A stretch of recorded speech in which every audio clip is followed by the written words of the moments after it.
Morning, huh? Scattershot gave me a squint of her eyes as me and Compound cuddled up to the sweetening.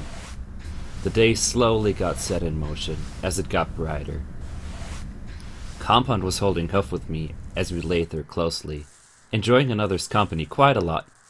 If some pony would have told me I'd be napping with the two sweetest wastelanders, I'd have called horseshit. Huh. She chuckled and lay there, helpless in a way. But we were in no rush. In fact, we had about 30 minutes or so together. You're both adorable. I nuzzled Compound's ear, and it flicked and folded down, while she was petting Scattershot's mane. This was about as comfy as I'd ever gotten in my 2 centuries of successful wastelanding. Eventually, we did have to wake up our tin canish-dressed pony friends, though. I did slowly put my hat on, and grinned innocently at the 2 fillies before poking Eagle Eye's side, very carefully. "To bucks up! Sun's falling, oh." He looked at me, slightly embarrassed, with a mane style like a rat roach spat it out. "Just it's been forever since we've been well with other ponies for a second. I thought you were something else." He gathered himself and woke his friend Rusty, who was still in deep slumber. I'm calling rude. Compound gave Eagle Eye a smirky chuckle and rolled her eyes, enjoying the moment. We got packing, and helped them bring all the stuff they got out last night back on board. Box after box, barrel after barrel. But soon, we had it all sorted out. Least... no ghouls or other nasties keeping us on the move at night. Rusty was spinning some little valve on the side of the vehicle before stepping inside. Well, I made sure I didn't leave anything behind. I was prone to that more than I'd like to admit. Breezy morning haze greeted us as we got on board. We couldn't see much further than like 10 ponies tops. Some more flicking and pushing of switches and levers. The rotor started moving, and eventually upwards momentum brought us into the air. A strange feeling of flying mechanically. Compound was looking out the window with me, and Scattershot was looking out the other side. But it seemed so far like nothing was gonna get us into trouble so early. But you could never know. Better be careful and paranoid than a pile of scrambled flesh on the ground somewhere. Eagle Eye was trotting to us while Rusty was holding us in the air. "Something's in the air with us, but we've got no visuals. Keep your eyes open." He got up to Scattershot's side and started mounting something, like a little pipe with holes, onto her side of the helicopter. One fancy minigun that was. If you see something else, you know what to do. He looked at her and then did the same on our side, which got me to chuckle, since I didn't know how to operate any guns whatsoever. You pull the trigger, right? Compound asked reassuringly, and he nodded before dashing back into the cockpit. I had my own form of minigun, albeit it being stuck to my forehead and using magical ammunition. I tried my best, but couldn't see a thing in this fog. Silhouettes of flying creatures slowly became visible. Sharp claws, feathery bodies, griffins. The only language these birdwoods understood was caps, and if that didn't do the trick, usually even more caps did. Land right now or else! We heard coming from the mist. I knew if we tried negotiating here, we'd get shot at, which is very one-sided when you're sitting in a fuel field and ready to blow a helicopter. Unless we took them all out. Scattershot looked back at us from where she was and winked at us. Fine, you got us. And she winked at both of the armored earth ponies in the cockpit, so everyone knew we were gonna pull a fast one on these feathered goons.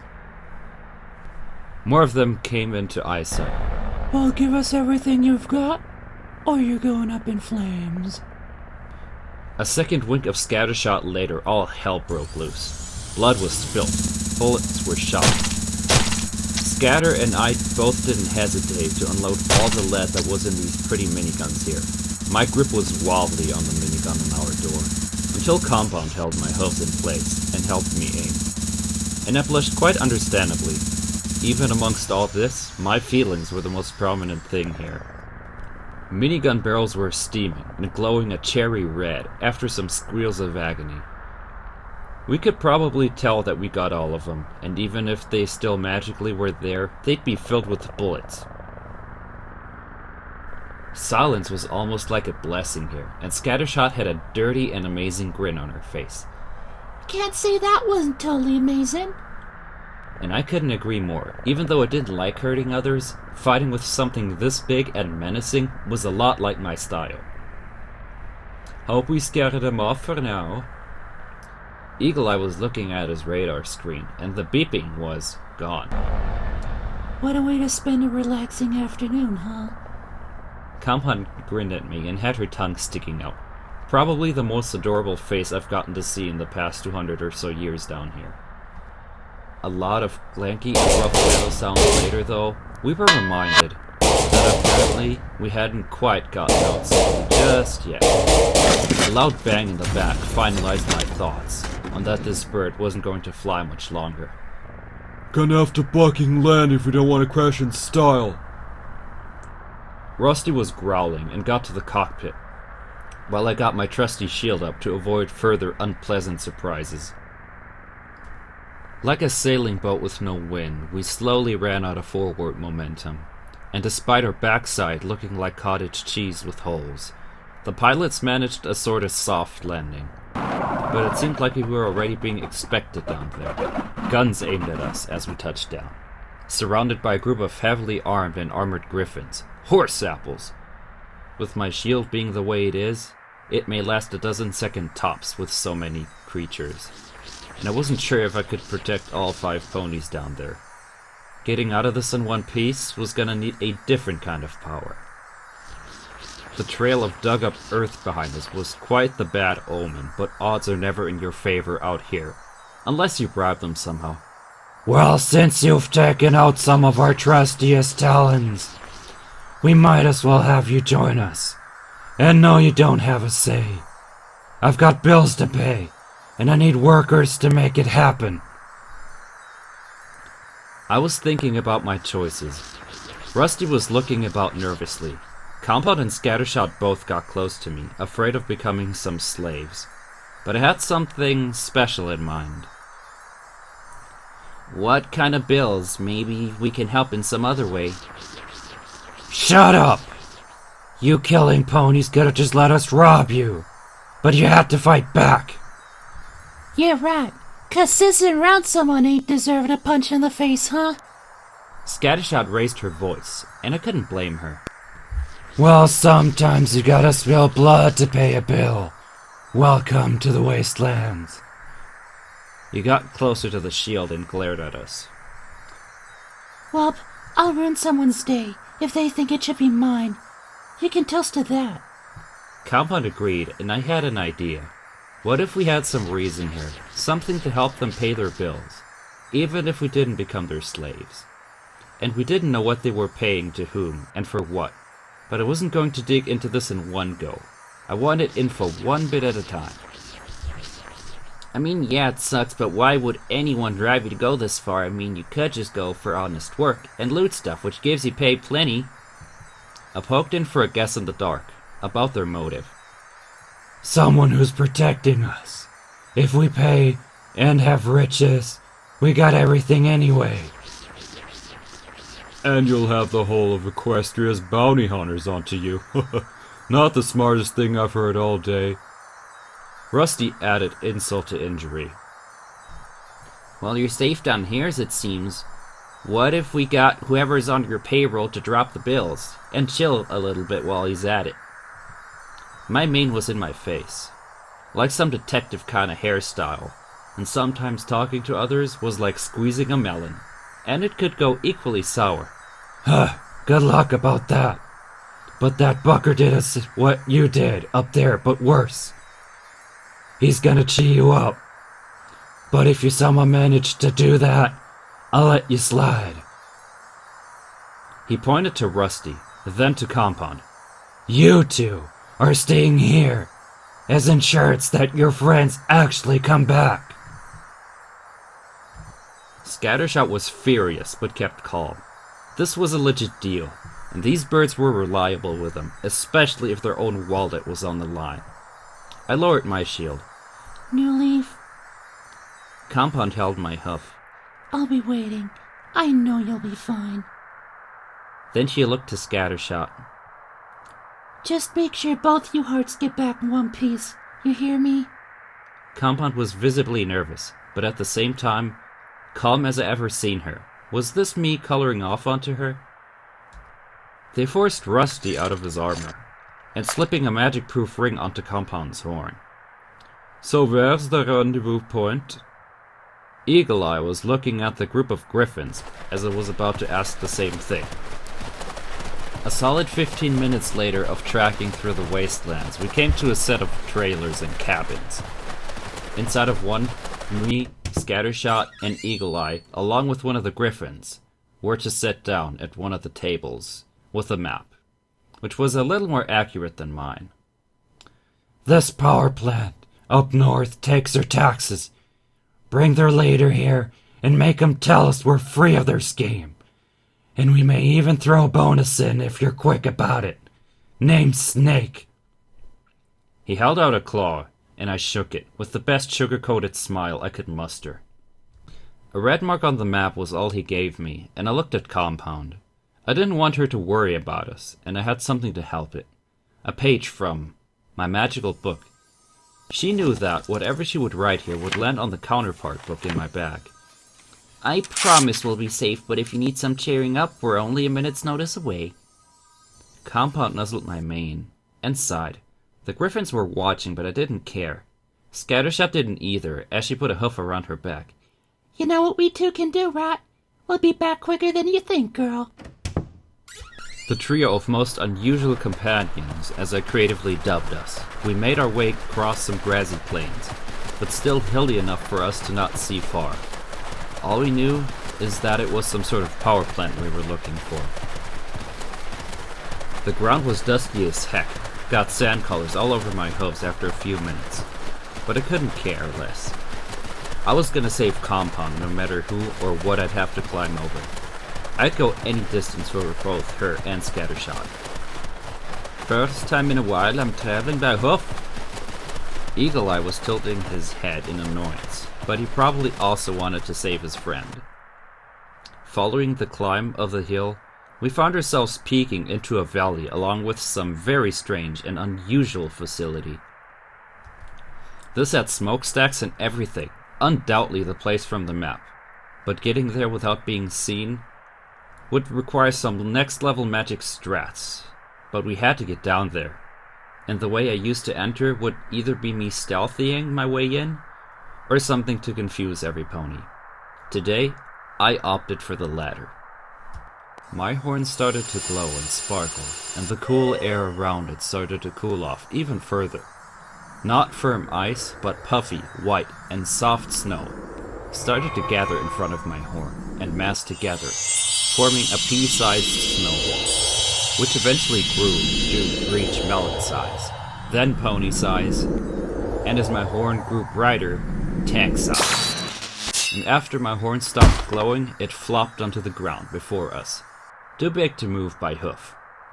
Holy shite, you really are some spellbook on hooves. Scattershot chuckled. I bet Compound would love seeing this kind of bowling alley. She guessed right at what I wanted to pull off, and I nodded, but chaos wasn't enough. We needed to use this to get into their face. With those guys stepping over bodies and life of others, we had to do something to ensure they don't find us getting in here as well. One glow of my horn later, we were rolling behind that rolling snowball as quick as our hooves could carry us, ready to charge. It was picking up in speed rapidly, but not losing snow, because magical snow. I was getting out of breath quickly, and I could feel a sting in my lung, but I had to push myself here no matter what. Moments later, sirens went off, and laser weapons aimed at the snowball, but halted after a few shots. Thankfully, none of them aimed right through. Another 30 seconds or so later, the snowball exploded on some wall, and we had to think fast. Some steel door into the wall here seemed to be the only thing close by, So I started to shake off any excess snow, and soon all three of us were inside. Steps came to us, fast. One peek of 2 ponies later, and adequate lightning strikes, we were through to another room. They probably thought some pranksters were on the hills rolling it down. Little did they know, we were already ahead by at least 10 minutes, which is an awful lot in a world where ponies can be armed to their teeth. But I turned around, realizing ponies wore some sort of uniform here. Some stealing, tying up, and muffling muzzles later, and against their wills, clothes stealing later. We tried putting them on. We were trotting towards some double door, and before we could open it, some pony on the other side beat us to it, along with armor and a pretty menacing looking gun. Don't slack, you two. We got some buckers playing tricks on us. We need you on stations inside. The guy was in one heck of a rush. Or it didn't really take time to remember who they hired. And we did as we were told, and followed him. And he didn't go ballistic over our power-armored earth pony friend. Intel was valuable after all. Without a word, we followed him, but we had to find a way to get info out of him as well, so I asked something. So, how much have we made this month? Another shot in the dark. Oh, we produced like 5% more power than last month. The new heat conductors really working their work. A thermal plant, huh? But nothing here hinted at any imports via coals or such. So, wherever they got their heat from was still pretty vague to me. Make sure these two are staying put here until further notice. I'll be checking on the guys upstairs. See if you know who's here to get us. And he left. Either we were the best actors, or he was the least observant. Maybe a bit of both, but we didn't care. All that mattered is that we found out who ran this place, and negotiate with him. And if we had to, we would pony nap him alive. We were left to wait in some room with a bunch of wires, cables, and crates. None of this seemed like something I knew what it was for, but I did know that if we found some additional caps here, we could maybe bargain a little harder with our feathered mercenaries. This fucking uniform's slipping. I was so close to filling his dumb face with bullets. Lucky him. Scattershot growled, and we started to look around. Besides the doorway leading here, we found a staircase leading down. I assumed that following that might get us somewhere, but it could be anyone's guess in this hellhole. Another familiar beep of a robot greeted us at the end of these stairs. Target identified. Scan. Before he could even figure out what was going on, Scattershot pounded him with a round of lead. I hope you can identify your death. That's for last time, you buckers. We climbed over the rubble, just like we'd hoped to climb up the mess that we had gotten ourselves into. It's like a treasure mine on hooves. Eagle Eye turned around and looked at the components. And he started to bury and pick up something shiny and a little plastic thing from the robot's torso. This chip and conductor can get very useful in our world, if it ever flies again. But when we are back, those feathered dimwits. No offense, but we kill every one of them. He seemed very rash and flustered. Definitely not some ideology I'd want to call worth living with. Well, at least they let us live and give us an honest chance to leave. I turned to him and stared right into those milky glass eyes of his armor. After everything, he would really turn on someone like that? What a hunk of a pony. We could have got murked up there, and it would have been deserving too. So you're just got a one-upping and bullshittery? Pretty lame. And you best be ready, because neither of us is taking that. I nodded, agreeing with my very vocal, blunt, but very correct and accurate mare here. I loved it when she got like this. You're not gonna get in way of us. They're raiders, and they're killing our business. Raiders would make deals with you, and there are ways to negotiate a good deal with someone without threatening their life. It's the weakest thing a pony can do in my book. I couldn't resist telling someone like this my honest opinion. I thought I knew him, but well, turns out I didn't. I've been threatened with a gun to my head at least a dozen times by now, and I'm still alive. Say what you will, but I shoot who threatens me and my group. And our business. I had one last straw here with this jerk. Let me do the talking when we're back, and if it goes well and they leave you alone, who knows, maybe you'll win from it. He was looking at me like I was talking some alien lingo. They are griffins, and griffins have caps, right? I was moving my hoofs in an exaggerating manner. They pay a lot of caps to get favors, and they love business. Business with griffins should especially pertain to you then, compared to burying them with bullets. He was standing there and nodded while looking a little lost in thought. Fine, give it a shot if you will.